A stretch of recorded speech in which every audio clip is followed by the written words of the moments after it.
Hello everyone, final revision में आपका स्वागत है और मैं हूं यश। आज का यह जो हमारा लेक्चर है इसमें हम industrial relation and labour laws के बारे में बात करेंगे। बीते 2 सालों में हुआ क्या है कि 100 स्टेट से संबंधित और 40 स्टेट से संबंधित लेबर लॉज में से 29 को अब समाप्त कर दिया गया है और उनकी जगह 4 नए लेबर लॉज के बिल पास किए गए हैं। तो चलिए आज इस लेक्चर में उन्हीं 4 बिल्स को डिटेल में जानते हैं। हाँ, ये सिर्फ बिल नहीं है, ये पास हो चुके हैं और कोर्ट के रूप में सामने भी आ चुके हैं। तो चलिए लेक्चर स्टार्ट करते हैं। भारत में लेबर लॉस का मतलब है कि ऐसे सारे नियम जो लेबर्स की कंडीशन, वर्किंग कंडीशन, हेल्थ, उनके वेलफेयर, सेफ्टी, वेजेस, पीएफ आदि से संबंधित है, मतलब उनके वेलफेयर के लिए काम करते हैं, वे सारे लेबर लॉस कहलाते हैं। अब भारत के संविधान में लेबर लॉस के बारे में क्या क्या प्रावधान किए गए हैं उन्हें जानते हैं। तो हमारे संविधान में जो प्रियम्बल या प्रस्तावना है उसमें सामाजिक न्याय, आर्थिक न्याय और राजनीतिक न्याय के साथ साथ बंधुत्व, एकता और संप्रभुता की बात की गई है। ये सारी बातें वर्किंग क्लास को भी रिप्रेजेंट करती हैं। प्रस्तावना के अलावा आता है फंडामेंटल राइट्स। फंडामेंटल राइट्स संविधान के पार्ट 3 या भाग 3 में दिए गए हैं। इसके अंतर्गत कुछ आर्टिकल्स हैं जो लेबर लॉस को डिफाइन करते हैं, जिसमें आर्टिकल 14, आर्टिकल 19, आर्टिकल 21, आर्टिकल 23 और आर्टिकल 24 आते हैं। इससे आगे बढ़ें तो राज्य के नीति निर्देशक तत्व में भी लेबर्स या वर्कर्स से संबंधित प्रावधान है, जिसमें आर्टिकल 39 का क्लॉज ए, 41, 42, 43, 43 का क्लॉज ए आदि सम्मिलित हैं। अब इन आर्टिकल्स का डिटेल नहीं बताऊंगा मैं, क्योंकि ये सारे डिटेल्स मैंने पॉलिटी के प्लेलिस्ट में अलग लेक्चर में पहले ही डिस्कस कर चुका हूँ। चलिए आगे जानते हैं कि संविधान में जो लेबर लॉस है उनसे संबंधित प्रावधान 7वें शेड्यूल की समवर्ती सूची या कॉन्करेंट लिस्ट में दिए गए हैं। तो ये सारे लेबर से संबंधित या वर्कर से संबंधित प्रावधान है संविधान में वर्णित। अब आगे हमारे जो 4 कोड लाए गए हैं उनके बारे में डिटेल में जानते हैं। सबसे पहले बात करेंगे वेजेस कोड बिल 2019 के बारे में। WCB 2019 के अंतर्गत 4 पुराने नियमों को अब समाप्त कर दिया गया है। इनके अंतर्गत हैं the equal remuneration act 1971, the minimum wages act 1948, the payment of bonus act 1965 और the payment of wages act 1936। इन 4 कानूनों को समाप्त करके नया कोड लाया गया है वेजेस कोड 2019। इसमें 69 सेक्शंस हैं और 9 चैप्टर्स में से डिवाइड किया गया है। अब इस कोड के फंक्शंस क्या क्या हैं।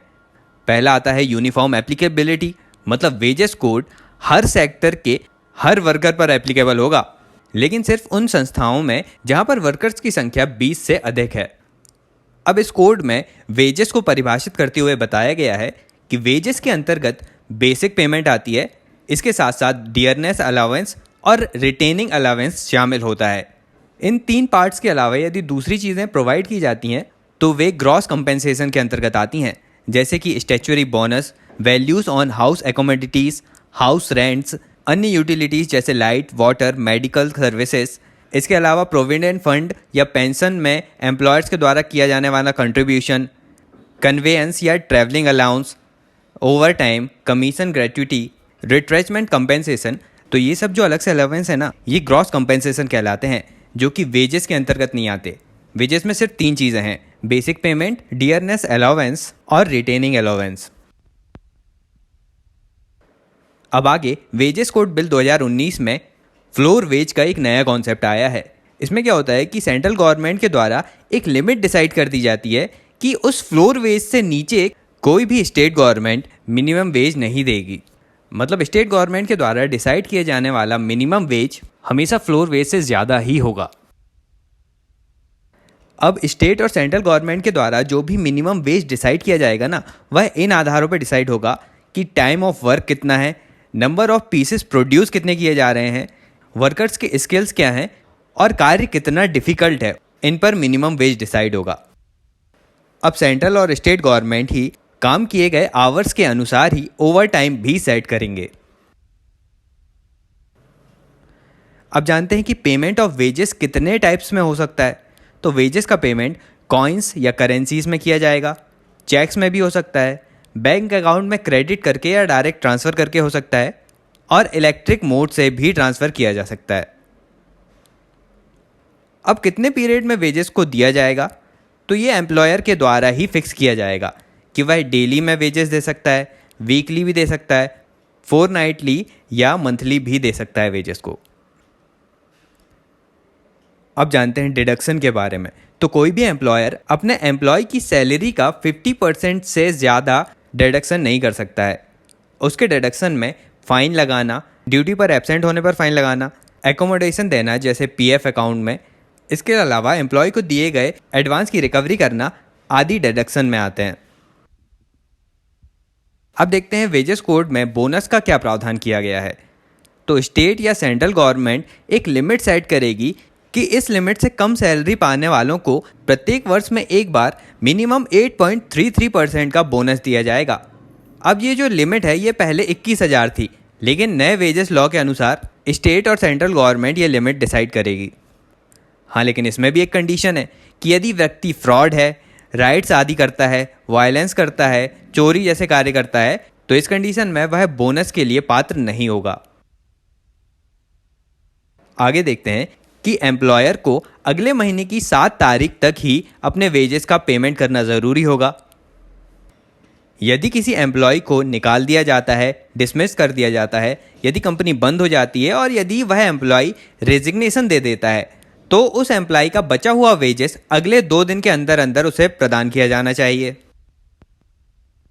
अब आगे देखिए कि यदि किसी एम्प्लॉय को minimum wages, bonus, equal remuneration आदि जैसी सुविधाएं नहीं मिल रही हैं, तो वह इन सब के लिए 3 साल के अंदर अंदर क्लेम कर सकता है और उसके द्वारा किए गए क्लेम का समाधान 3 मंथ्स के अंदर अंदर किया जाना चाहिए। अब यदि कोई व्यक्ति सुपरवाइजर का काम कर रहा है और उसे 15,000 से अधिक का वेजेस प्राप्त हो रहा है, तो उसे वर्कर की कैटेगरी में न रखकर एम्प्लॉय की कैटेगरी में रखा जाएगा। वेजेस कोड 2019 के अंतर्गत तीनों जेंडर, मेल, फीमेल और ट्रांसजेंडर सभी के लिए समान कार्य के लिए समान वेतन की बात की गई है। नए वेज कोड में एक और टर्म आता है, इंस्पेक्टर कम फैसिलिटेटर। अब ये क्या है? तो पहले के जो नियम थे उसमें सिर्फ इंस्पेक्टर होता था, जो इंस्पेक्ट करता था कि जितने भी कानून हैं श्रम से संबंधित वे सही तरीके से लागू हो रहे हैं या नहीं, और यदि कानून लागू नहीं होते थे तो पनिशमेंट देता था। लेकिन अब यह चीज़ बदल गई है। जो यह इंस्पेक्टर है वह सिर्फ इंस्पेक्शन नहीं करेगा बल्कि फैसिलिटेटर के रूप में भी काम करेगा। यदि कानून को लागू करने में कोई गड़बड़ी है तो सीधे उस कार्य के लिए पनिशमेंट नहीं मिलेगी, बल्कि उनकी सहायता करेगा ताकि वे विभिन्न कानूनों को सही तरीके से लागू कर सकें। अब इस कोड के तहत एडवाइजरी बोर्ड का भी निर्माण किया जाएगा। सेंट्रल और स्टेट का अलग अलग अपना अपना एडवाइजरी बोर्ड होगा।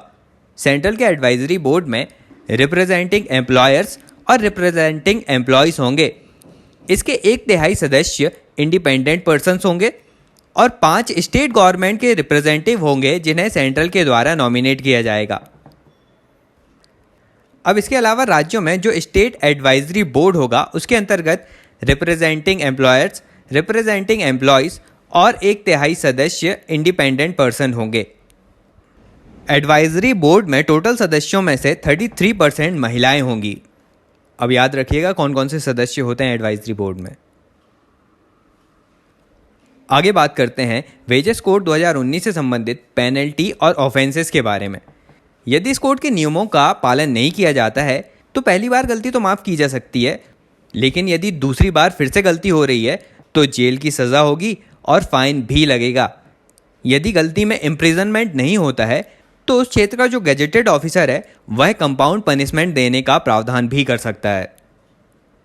ये सारी बातें थी वेजेस कोड 2019 के बारे में।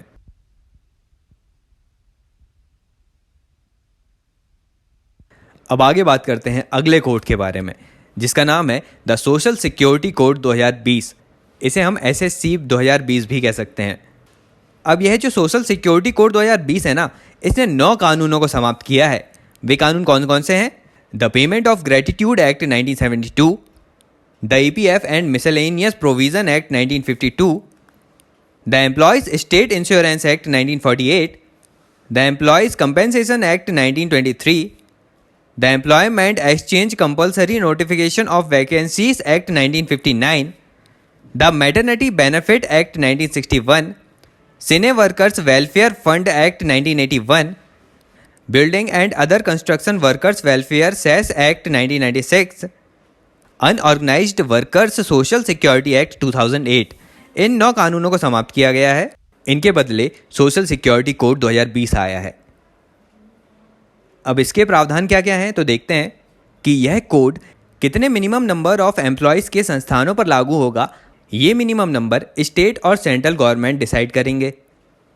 सेंट्रल गवर्नमेंट जिसे भी सोशल सिक्योरिटी कोड में लाता है उन्हें विद इन टाइमलाइन इसके अंतर्गत रजिस्टर करवाना होगा।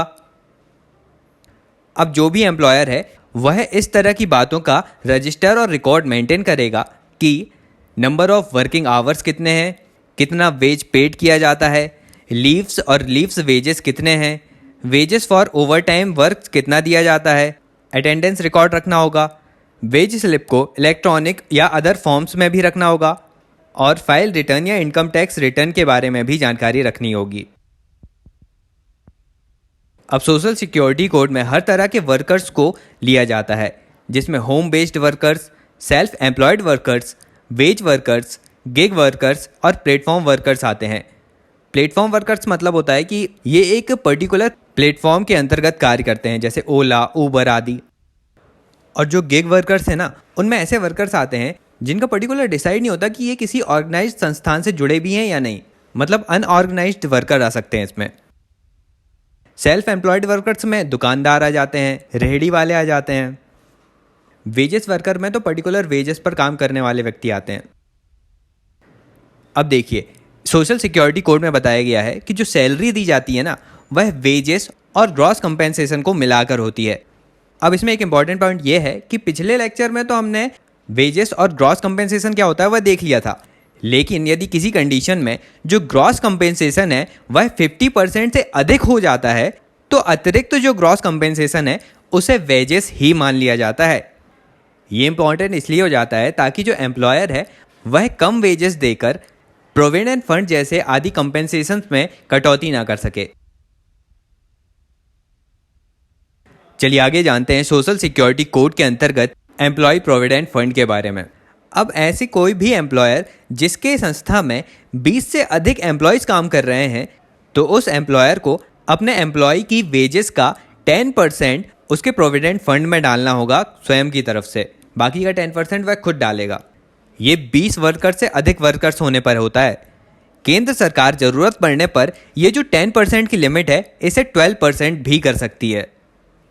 अब यदि किसी वर्कर का जॉब चेंज होता है तो उसका प्रोविडेंट फंड अकाउंट जो है वह अन्य संस्था को ट्रांसफर कर दिया जाता है। आगे बात करते हैं इंश्योरेंस के बारे में। तो एम्प्लॉय स्टेट इंश्योरेंस कॉरपोरेशन के द्वारा ही वर्कर के इंश्योरेंस से संबंधित कार्यों को रेगुलेट किया जाता है। किसी भी संस्था में जहां पर 10 से अधिक एम्प्लॉयज कार्य कर रहे हैं तो वहां पर इंश्योरेंस होना ज़रूरी हो जाता है। हाँ, लेकिन इसमें कंडीशन है कि सीजनल फैक्ट्रीज़ को छोड़कर, जैसे बॉम्ब बनाने की फैक्ट्री, आइसक्रीम बनाने की फैक्ट्रीज़, ये पर्टिकुलर सीज़न में आती है ना, तो इन सीजनल फैक्ट्रीज़ में इंश्योरेंस नहीं दिया जाता। अब इसके अलावा यदि कोई इस्टेब्लिशमेंट है जहाँ पर हैज़ार्डस ऑक्यूपेशन है, मतलब हैज़ार्डस वर्क होता है, और इसके अलावा बागवानी या प्लांटेशन में कार्य करने वाले वर्कर में यदि एक वर्कर भी कार्य कर रहा है तो उसके लिए इंश्योरेंस देना आवश्यक होता है। अब इसमें जो employee state insurance corporation ESIC है उसके द्वारा ही एम्प्लॉय स्टेट इंश्योरेंस फंड भी बनाया जाता है, ESIF। अब यह फंड इसलिए बनता है कि यदि किसी संस्था में 10 से कम एम्प्लॉय कार्य कर रहे हैं तो वे एम्प्लॉय इस फंड में वॉलेंटरी इंश्योरेंस के लिए अप्लाई कर सकते हैं। ESIF में प्रावधान है कि गिग वर्कर्स या कॉन्ट्रैक्चुअल वर्कर्स को भी इंश्योरेंस देना होगा और इसी एम्प्लॉय स्टेट इंश्योरेंस फंड के माध्यम से वर्कर्स को हेल्थ ट्रीटमेंट प्रोवाइड की जाती है। इसके अलावा ESIC में काम करने वाले ऑफिशियल्स की सैलरी भी दी जाती है। आगे बात करते हैं ग्रेट्युटी के बारे में। ग्रेट्युटी ना एक तरह का थैंक्स पेमेंट है। कैसे? तो किसी भी संस्था में जहां 10 से अधिक एम्प्लॉयज़ कार्य कर रहे हैं और यदि कोई वर्कर वहां पर लगातार पिछले 5 साल से कार्य कर रहा है तो उसके लगातार कार्य करने के कारण उसे पिछले 5 साल के हर 6 महीने बाद 15 दिन की सैलरी एक्स्ट्रा दी जाएगी ग्रेट्युटी के रूप में। और आगे आने वाले सालों में भी यदि वह लगातार 6 महीने काम करता है तो हर 6वें महीने में 15 दिन की सैलरी एक्स्ट्रा मिलेगी। तो ये पिछले 5 सालों में भी 6 महीने का डिसाइड होता है और अगले आने वाले 6 महीनों में भी मिलता है। इसे ही ग्रेट्युटी कहा जाता है। अब ये नॉर्मल वर्कर्स के लिए ये 5 साल है, लेकिन जर्नलिस्ट के लिए 3 वर्ष में ग्रेट्युटी मिलना शुरू हो जाता है। अब यदि किसी की डेथ हो जाती है या यदि कोई डिसेबल हो जाता है तो उससे संबंधित लोगों को भी ग्रेट्युटी दी जाती है, भले ही वह 5 साल के पहले ही क्यों ना हो। ग्रेट्युटी फिक्स टर्म एम्प्लॉयज़ को भी मिलता है। यदि कोई एम्प्लॉयर ग्रेट्युटी नहीं देता तो उसे 1 साल की जेल या 50,000 रुपये का जुर्माना हो सकता है। चलिए अब आगे बढ़ते हैं और बात करते हैं सोशल सिक्योरिटी कोड के अंतर्गत आने वाले मैटरनिटी बेनिफिट्स के बारे में। मैटरनिटी बेनिफिट्स भी उन संस्थाओं में लागू होता है जहां पर 10 से अधिक एम्प्लॉयज़ काम करते हैं।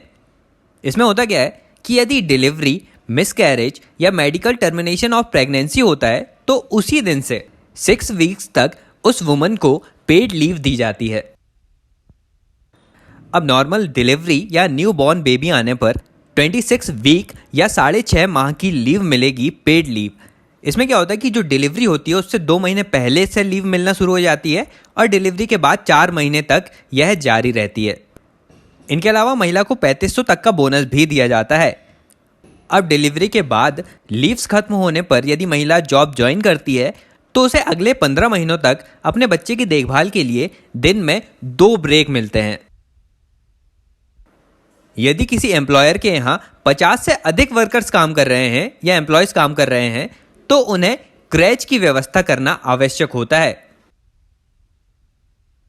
अब यदि मैटरनिटी बेनिफिट से संबंधित कोई एम्प्लॉयर नियम फॉलो नहीं करता है तो उसे 6 माह तक की जेल या 50,000 रुपये तक का जुर्माना हो सकता है। इसके अलावा मैटरनिटी बेनिफिट्स का क्लेम तभी किया जा सकता है जब उस महिला ने पर्टिकुलर एम्प्लॉयर के यहाँ पिछले 12 महीनों में मिनिमम 30 दिन तक काम किया हो और यह मैटरनिटी बेनिफिट्स सिर्फ 2 बच्चों तक लागू होते हैं। यदि तीसरा बच्चा होता है तो सिर्फ 12 वीक्स की ही लीव दी जाती है। आगे जानते हैं कि बिल्डिंग एंड कंस्ट्रक्शन वर्कर्स के लिए सोशल सिक्योरिटी कोड में क्या प्रावधान किए गए हैं। यदि कहीं कंस्ट्रक्शन हो रहा है तो उस कंस्ट्रक्शन कंपनी को अपने टोटल खर्चे का 2% या मिनिमम 1% सेस या उपकर गवर्नमेंट को देना होता है ताकि गवर्नमेंट उन सोशल वर्कर से संबंधित नई स्कीम्स को चला सके। अब यदि कोई कंस्ट्रक्शन से संबंधित एम्प्लॉयर यह सेस पे नहीं करता है तो आगे फाइन के रूप में उसे इस पर इंटरेस्ट भी पे करना होगा। आगे देखते हैं अनऑर्गेनाइज्ड गिग या प्लेटफॉर्म वर्कर्स के लिए क्या प्रावधान है। तो इन सब से संबंधित सेंट्रल गवर्नमेंट स्कीम्स चलाएगी जिसका फंड जो होगा वह विभिन्न कंपनीज के कॉरपोरेट सोशल रिस्पॉन्सिबिलिटीज के माध्यम से एकत्रित किया जाएगा। अब इसमें एक बात याद रखिएगा कि जो गिग वर्कर्स है ना, वह 16 साल से अधिक कोई भी व्यक्ति हो सकता है और इनकी स्कीम्स में अपना रजिस्ट्रेशन करा सकता है। ये मत सोचिएगा कि गिग वर्कर्स भी 18 साल से ऊपर होंगे, वह 16 साल से ऊपर ही गिग वर्कर्स हो सकते हैं। आगे सोशल सिक्योरिटी कोड में ना कैरियर सेंटर्स की भी बात की गई है। ये ऐसे इंस्टीट्यूशन होंगे जो करियर सर्विसेज प्रोवाइड करेंगे, जैसे कि रजिस्ट्रेशन कैसे कराना है, इन्फॉर्मेशन का कलेक्शन और फर्निशिंग कैसे करनी है आदि के बारे में इसमें जानकारी दी जाएगी। अब कैरियर सेंटर्स में किस संस्था में कितनी वैकेंसीज हैं उनके बारे में भी जानकारी देना मैंडेटरी होगा। तो ये सारी बातें थी सोशल सिक्योरिटी कोड 2020 के बारे में।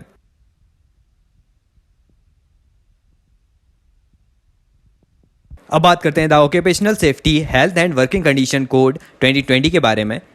OSHWC कोड 2020 ने पिछले 13 लॉज को समाप्त कर दिया है।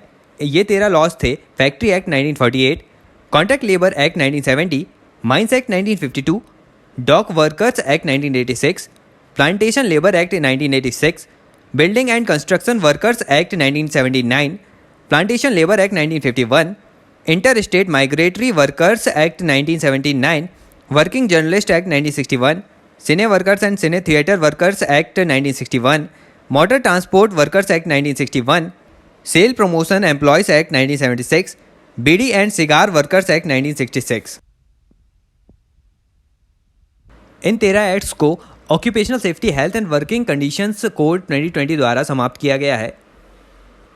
अब यह जो नया कोड है ना, OSHWC कोड 2020, उसके बारे में जानते हैं। सबसे पहले देखिए, किसी भी कोड में या एक्ट में ना सबसे पहले डेफिनेशंस होती हैं। तो कौन कौन सी डेफिनेशन इसमें दी गई हैं वो जानते हैं। पहले बात करते हैं कॉन्ट्रैक्ट लेबर के बारे में। तो कॉन्ट्रैक्ट लेबर उन्हें कहा जाता है जो प्रिंसिपल एम्प्लॉयर्स की जानकारी के अलावा किसी कॉन्ट्रैक्टर के द्वारा कार्य पर लगाए जाते हैं। कॉन्ट्रैक्ट लेबर के अंतर्गत परमानेंट और पार्ट टाइम एम्प्लॉयज़ नहीं आते हैं। हाँ, लेकिन कॉन्ट्रैक्ट लेबर में माइग्रेटरी वर्कर्स को भी शामिल किया जाता है। दूसरी डेफिनेशन है एस्टेब्लिशमेंट की। जहाँ भी 10 से अधिक व्यक्ति कार्य कर रहे होते हैं उन संस्थाओं को एस्टेब्लिशमेंट कहते हैं, जिनमें फैक्ट्री, ट्रेड, प्लांटेशन, कंस्ट्रक्शंस आदि आ जाते हैं। अब इसमें ही एस्टेब्लिशमेंट के अंतर्गत ही आता है फैक्ट्री। तो फैक्ट्रीज़ की डेफिनेशन यदि देखें तो किसी भी माइन, पोर्ट, डॉक आदि में यदि 10 से अधिक व्यक्ति कार्य करते हैं तो इसे फैक्ट्री कहा जाता है। अब फैक्ट्री को दूसरे तरीके से इस तरह डिफाइन किया जाता है कि यदि किसी वर्क प्लेस में 20 वर्कर काम करते हैं और वे इलेक्ट्रिसिटी का यूज़ करते हैं तो उसे फैक्ट्री कहेंगे। इसके अलावा यदि किसी प्लेस में 40 वर्कर्स काम कर रहे हैं और वह मैनुअली काम कर रहे हैं, इलेक्ट्रिसिटी का यूज़ नहीं करते, तो उसे भी फैक्ट्री कहा जाएगा। अगली डेफिनेशन है हैजार्डस वर्क के बारे में। ऐसी कंडीशंस जहां पर हेल्थ इफेक्ट होती है, पॉल्यूशन होता है तथा रिस्क ऑफ मटेरियल पाया जाता है तो उसे हैजार्डस वर्क कहा जाता है। इसकी डेफिनेशन इस कोड के शेड्यूल 1 में दी गई है। अब आगे देखते हैं कि OSHWC कोड 2020 किन कंडीशंस में लागू नहीं होता। तो सेंट्रल गवर्नमेंट के एम्प्लॉयज़ में, स्टेट गवर्नमेंट के एम्प्लॉयज़ में, एनी शिप ऑफ वॉर्स में लगे हुए एम्प्लॉयज़ में यह अप्लाई नहीं होगा। हाँ, लेकिन सेंट्रल या स्टेट गवर्नमेंट के द्वारा यदि किसी कॉन्ट्रैक्चुअल वर्क में कॉन्ट्रैक्ट लेबर को हायर किया गया है और उनकी संख्या 50 से अधिक है तो उस कंडीशन में OSHWC कोड 2020 लागू होगा। अब इस कोड की विशेषता यह है कि यह जो कोड है कोर तथा नॉन कोर एक्टिविटीज़ को अलग अलग डिफाइन करता है। जैसे मैन्युफैक्चरिंग, माइंस, मैनेजमेंट आदि को अलग डिफाइन करेगा। साथ ही अलग से होने वाले वर्क जैसे sanitation, security, canteen, hospital, clubs, maintenance, transport आदि को अलग से डिफाइन करता है। एक बात जो याद रखने वाली है, इस कोड के अंतर्गत मैन्युफैक्चरिंग प्रोसेस में रनिंग प्रिंटिंग प्रेस तथा कोल्ड स्टोरेज को भी शामिल किया जाता है। आगे जानते हैं कि OSHWC कोड 2020 के अंतर्गत एम्प्लॉयर्स की क्या क्या ड्यूटीज़ होंगी। तो एम्प्लॉयर्स को अपने वर्कर्स का एनुअल फ्री हेल्थ चेकअप कराना होगा। Reasonably practicable safety and health environment देना होगा। यहाँ रीजनेबली प्रैक्टिकेबल इसलिए कहा गया है क्योंकि कुछ कंडीशंस ऐसी हो जाती हैं किसी स्थानों पर कि वहाँ पर सेफ्टी पूरी तरह मेंटेन करना संभव नहीं होता। इसलिए जहाँ तक संभव हो एम्प्लॉयर्स रीजनेबली प्रैक्टिकल कंडीशन में सेफ्टी प्रोवाइड करेगा। एम्प्लॉयर सभी एम्प्लॉयज़ को कंपलसरी लेटर ऑफ अपॉइंटमेंट देगा और एम्प्लॉयर अपने ही खर्चे में से उनकी सेफ्टी सुनिश्चित करेगा। एम्प्लॉयज़ की सेफ्टी के लिए वह उनकी सैलरी से कोई कटौती नहीं करेगा। अब आगे OSHWC कोड 2020 के अंतर्गत सेफ्टी कमेटी की बात की जाती है। तो जिन एस्टेब्लिशमेंट्स या फैक्ट्रीज़ में 500 से ज़्यादा वर्कर काम करते हैं तो वहाँ सेफ्टी कमेटी बनाना होगा। यदि वहाँ 250 से ज़्यादा लोग हैं तो भी सेफ्टी कमेटी बनेगी। और यदि माइंस की बात करें तो माइंस में 100 वर्कर्स होने पर भी सेफ्टी कमेटी बनाना आवश्यक होगा। अब इस कोड के अंतर्गत एम्प्लॉयज़ को कौन कौन से राइट्स दिए जाते हैं, राइट्स ऑफ एम्प्लॉयज़ की बात करते हैं। तो कोई भी एम्प्लॉय अपने एम्प्लॉयर से सेफ्टी एंड वर्किंग कंडीशन के बारे में इंफॉर्मेशन ले सकता है। यदि इंफॉर्मेशन सेटिस्फाइंग नहीं हुई तो वह इंस्पेक्टर कम फैसिलिटेटर की मदद ले सकता है। यदि एम्प्लॉय को कहीं पर भी खतरे का अंदेशा होता है तो वह उसकी जानकारी एम्प्लॉयर को देगा या फिर इंस्पेक्टर कम फैसिलिटेटर को भी दे सकता है।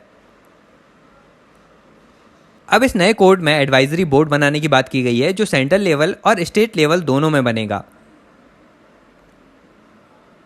आगे इस कोड के अंतर्गत health, safety and working condition की यदि बात करें तो एम्प्लॉयज़ के लिए washing room, bathing place, locker room आदि सभी अलग अलग जेंडर्स, मेल, फीमेल, ट्रांसजेंडर आदि के लिए अलग अलग रूप से बनाए जाएंगे।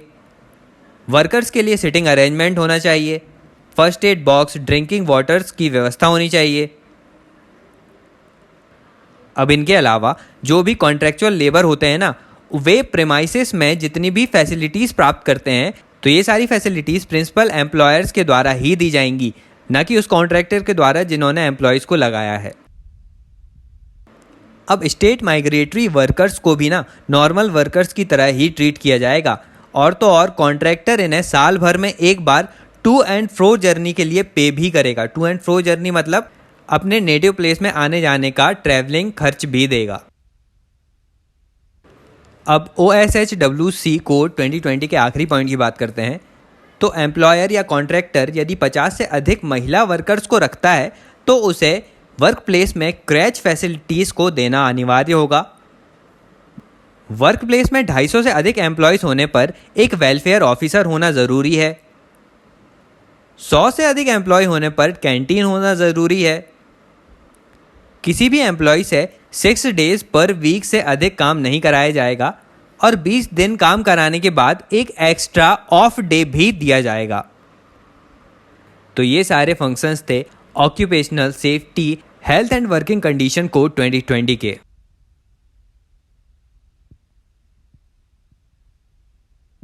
अब आगे बढ़ते हैं और बात करते हैं इंडस्ट्रियल रिलेशन कोड 2020 के बारे में। इस कोड ने 3 लॉज को समाप्त किया है या उनका स्थान लिया है। Trade union act 1926, industrial employment standing order act 1946, industrial dispute act 1947। तो इन तीनों एक्ट की जगह आया है इंडस्ट्रियल रिलेशन कोड 2020। ये मुख्यतः ना ट्रेड यूनियन पर फोकस करेगा। चलिए जानते हैं इसके प्रावधान क्या क्या हैं। तो IRC 2020 के सबसे पहले डेफिनेशन की बात करें, इसमें जानते हैं कि इंडस्ट्री किसे कहा जाता है। तो वह क्षेत्र जहां एक स्पेसिफिक एक्टिविटी होती है जो सहभागिता या कोऑपरेशन के साथ की जाती है, जैसे प्रोडक्शन, सप्लाई, डिस्ट्रीब्यूशन, सर्विसेज देना आदि, और ये सभी एक्टिविटी ह्यूमन वांट्स को सेटिस्फाई करने लगती हैं। तो इस तरह के वर्किंग एनवायरनमेंट को इंडस्ट्री कहा जाता है। अब एक बात और है कि इंडस्ट्रियल रिलेशन कोड 2020 के अंतर्गत कौन कौन सी संस्थाएं या वर्क प्लेस नहीं आएंगे। तो उनके नाम है charitable trust, social and philanthropical services में लगी संस्थाएं, सॉवेरेन फंक्शंस में लगी गवर्नमेंट संस्थाएं जैसे defence research, atomic energy, space आदि में लगी संस्थाएं। इनके अलावा air force act 1950, army act 1950, navy act 1957, police services, managerial और एडमिनिस्ट्रेटिव वर्क में लगे लोग, 18,000 से ऊपर प्रति माह कमाने वाले एम्प्लॉयज़ आदि सभी इंडस्ट्रियल रिलेशन कोड 2020 के अंतर्गत नहीं आएंगे। इसका मतलब है कि ये सभी लोग या ये सभी संस्थाओं के अंतर्गत आने वाले एम्प्लॉयज़ ट्रेड यूनियन फॉर्म नहीं कर पाएंगे। अब आप ही सोचिए कि defence, atomic energy, space science आदि के एम्प्लॉयज़ ट्रेड यूनियन फॉर्म करने लगे और कभी स्ट्राइक पर चले गए तो वर्क ही रुक जाएगा, जो कि पूरे देश को प्रभावित करेगा। इसीलिए इन्हें IRC 2020 के अंतर्गत नहीं रखा गया है, और 18,000 से ऊपर कमाने वाले एम्प्लॉयज़ को भी नहीं। अगली डेफिनेशन है ट्रेड यूनियन की। ट्रेड यूनियन किसे कहा जाता है? ट्रेड यूनियन वर्कर का वह समूह है जो परमानेंट या टेम्पररी फॉर्म में कार्य करने वाले वर्कर्स हो सकते हैं, जो कि विभिन्न वर्कर्स के बीच संबंध, वर्कर्स और एम्प्लॉयर्स के बीच संबंध तथा 2 एम्प्लॉयर्स के बीच संबंध को रेगुलेट करते हैं। यही ट्रेड यूनियन कहलाता है। अगली डेफिनेशन है रेट्रेचमेंट के बारे में। रेट्रेचमेंट वह कंडीशन है जहां पर किसी वर्कर को टर्मिनेट कर दिया जाता है किसी पर्टिकुलर कारण की वजह से। अब रेट्रेचमेंट के अंतर्गत कुछ कंडीशन है जो नहीं आती, जिसमें है कि यदि वर्कर का कॉन्ट्रैक्ट खत्म हो गया और उसके कॉन्ट्रैक्ट को रिन्यू नहीं किया गया, उसके बाद उसे निकाला गया है, तो यह रेट्रेचमेंट नहीं होगा।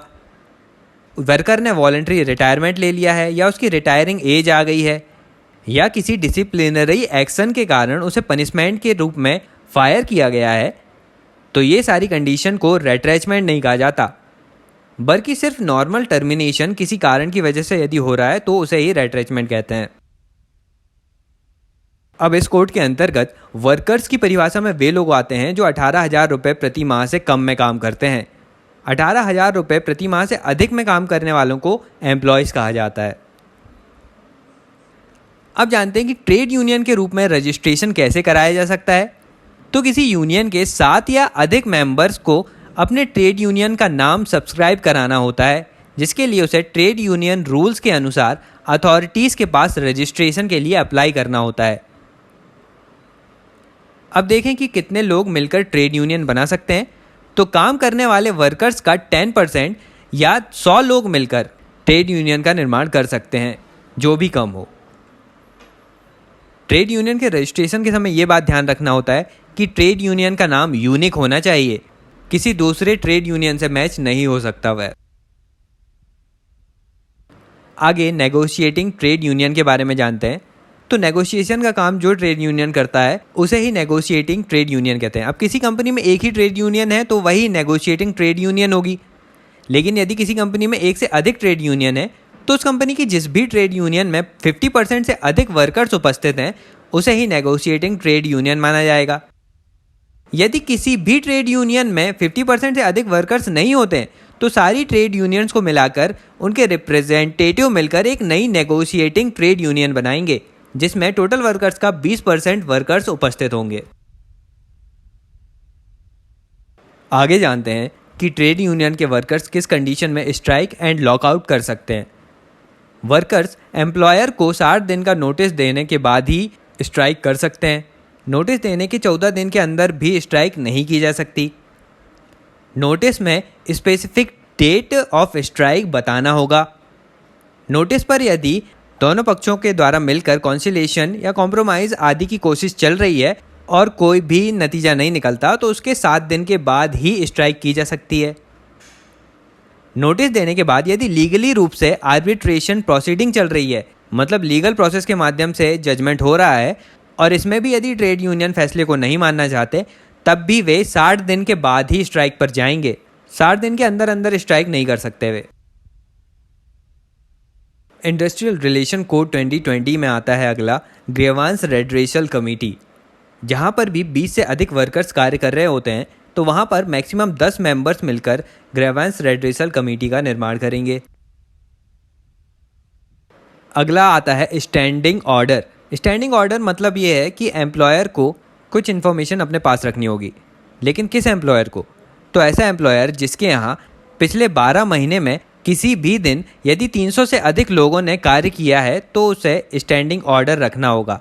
स्टैंडिंग ऑर्डर के अंतर्गत क्लासिफिकेशन ऑफ वर्कर्स, वर्कर्स के वर्किंग आवर, हॉलीडे, विभिन्न शिफ्ट, अटेंडेंस, लीव लेने की कंडीशंस और प्रोसीजर, विभिन्न हॉलीडे के बारे में जानकारी, गेट प्रीमाइसेस में एंट्री पर सर्चिंग कंडीशंस आदि स्टैंडिंग ऑर्डर में रखना होगा एम्प्लॉयर को।